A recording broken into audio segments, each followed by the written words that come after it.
Welcome to This Explainer. Today, we're unpacking a term you've probably heard a million times, autism.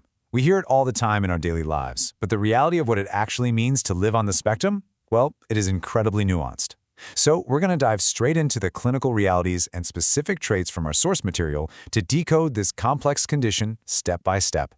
We have 6 key areas to cover today: defining the spectrum, navigating social interactions, complexities in communication, unique behavioral patterns, sensory and cognitive differences, and finally, the impact on daily living. All right, let's jump right into part 1, defining the spectrum. When we use the term spectrum, we literally mean it. ASD is not just a single, one-size-fits-all condition that you can neatly pack into a little box. It's a spectrum of distinct conditions sharing some common features.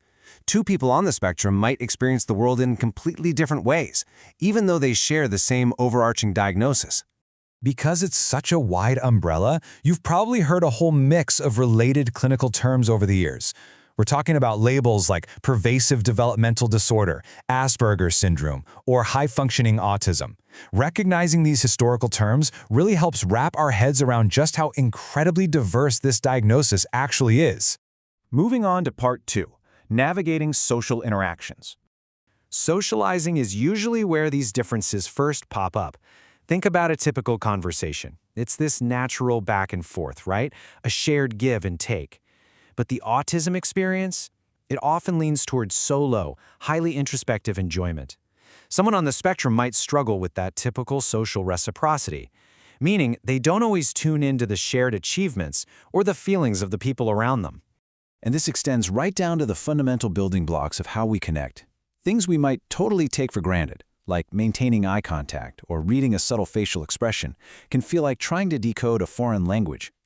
You'll often see real, everyday hurdles in recognizing emotional signals or figuring out what someone's body posture is actually saying. For young families, navigating these early signs can be incredibly heavy.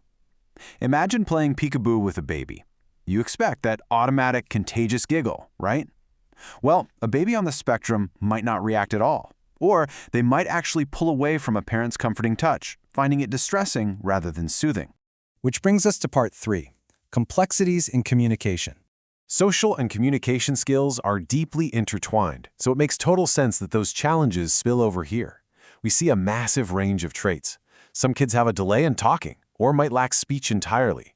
Or, quite strikingly, language development begins and then just abruptly stops. You might also hear something called echolalia, where a person literally echoes the exact words they just heard.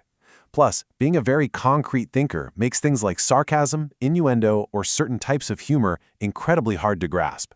Let's pivot to part 4, unique behavioral patterns. These behaviors are usually what the outside world notices first. Often, individuals on the spectrum will hyper-focus on specific parts of an object instead of the whole thing. It's like being completely captivated by the spinning wheels of a toy truck, but having absolutely no interest in actually zooming that truck across the floor. Along with being intensely preoccupied with specific objects, say a toothbrush or a specific household item, there is an exceptionally high need for strict routine and sameness. Any little disruption to that schedule can cause genuine, severe distress. You'll also frequently see physical repetitive movements.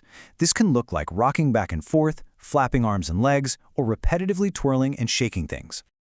All right, part 5, sensory and cognitive differences. To really grasp why it's called the spectrum, you absolutely have to look at the massive extremes in how these individuals process the world. Cognitively, you could have someone with significant intellectual challenges or someone who is incredibly gifted, showing off extraordinary savant-like skills in memory, math, or music. And sensorily, it's wild. One person might be severely hypersensitive to the tag on their clothing, while another might have a complete lack of physical awareness, barely even registering physical pain.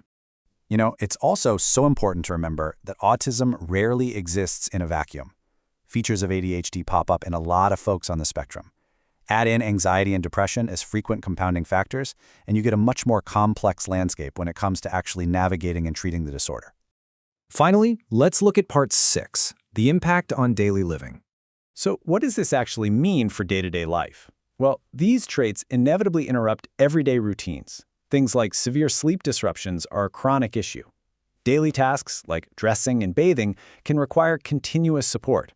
And even for higher functioning individuals, navigating independence, like managing money or traveling alone, brings a whole new set of challenges that really require tailored strategies.